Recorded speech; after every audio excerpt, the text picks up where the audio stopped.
என் அன்புக்கினிய மக்களே, என்னால் பேச இயலவில்லை. அறிவித்து விட்டார்கள், அதனால் பேச முயலுகிறேன். பேச முடியாத நிலையிலிருந்தும் என்னை நீங்கள் தரும் உற்சாகம் பேச வைக்கிறது.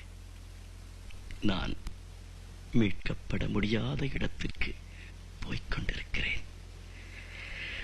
நான் வாழ்நாள் முழுவதும் நேசித்த என் தேசத்து மக்களே, நான் என் உயிரினும் மேலாக நேசித்த மக்களே, உங்களிடம் ஒரு பெரும் பொறுப்பை விட்டுச் செல்லுகிறேன். நீங்கள் அனைவரும் பரிபூரணமாக கிளந்தெழ வேண்டும். இங்கே ஒரு மாபெரும் மக்கள் புரட்சி வெடிக்கட்டும்.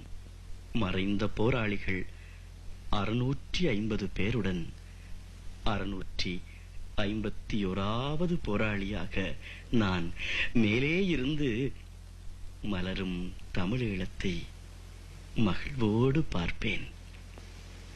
போராடத் தயாராகுங்கள், எனக்கு விடை தாருங்கள்.